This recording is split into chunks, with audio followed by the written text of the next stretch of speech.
If you think you've heard religious conversion stories that are crazy, trust me, you haven't heard the worst one yet.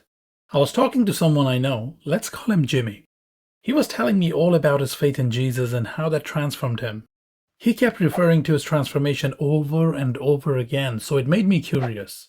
I asked him what convinced him of Jesus and Christianity. He said, "It was something deeply personal and something that I experienced firsthand. I don't know if it will be a good proof for you." I had to clarify to him that I wasn't looking for him to prove to me that Christianity is legit.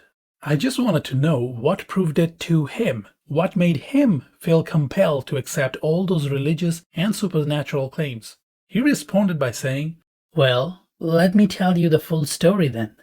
So there I was, a young man, much the same as you. I was going through life being confused about what it all meant and what my purpose was. You know, the big questions I'm sure you have asked yourself as well. I was a lost man looking for a sign. And one day, unknown to me, my life was about to change forever. It was just an ordinary day, but I decided to go hiking. On that trail, there was a hill, and I thought, why not hike to the top of that hill? And I did so. I managed to reach the peak. It was all very mundane, until I finally caught my breath and looked up to see it. A raven. Bring me into golden sunlight.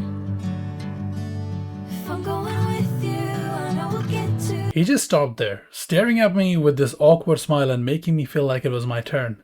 In my confusion, I asked him what happened next or if I missed something. He responded by saying, "Oh no, nothing much happened after that. The experience just convinced me, and I became a practicing Christian and knew that God was real from that day on." If you're feeling confused right now, know that there's nothing wrong with your thinking. That is literally his entire conversion story. He went on a hike and saw a bird. That somehow proved God.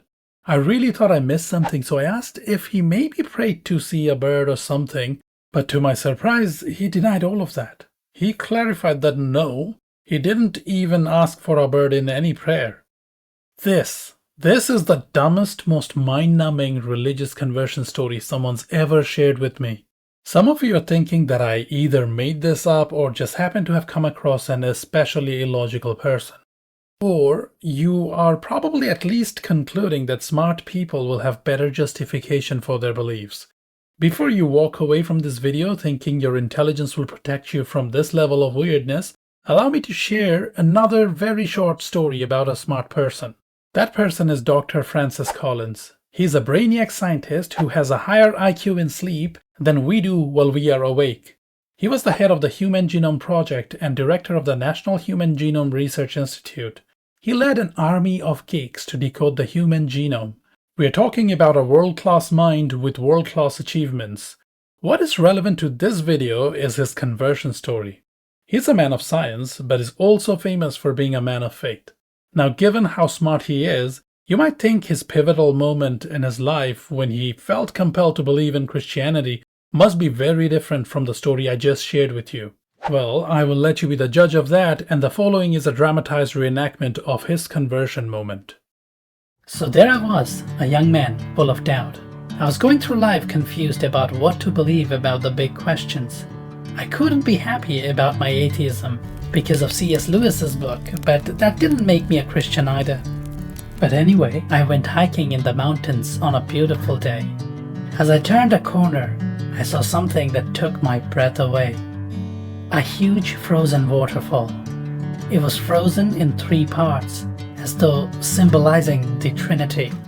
That was the moment that changed everything. My doubt left me, and the next morning, I went down on my knees and accepted Jesus and stuff. Bring me into golden sunlight. If I'm going with you, I know we'll get to. That's it.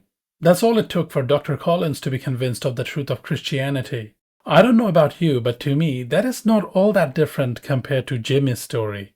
The most important difference, perhaps, is that I know Jimmy and can guarantee that he's kinda, let's just say, not the brains-using type. But for those of you who were eager to write off Jimmy's story as something only a stupid person would experience, I hope Dr. Collins' story makes you think. I hope you agree now that there's got to be more to the story of how we form our beliefs or rationalize them than boiling it down to a question of IQ or who has what diplomas and degrees. This has been the Scientalist. See you in the next video.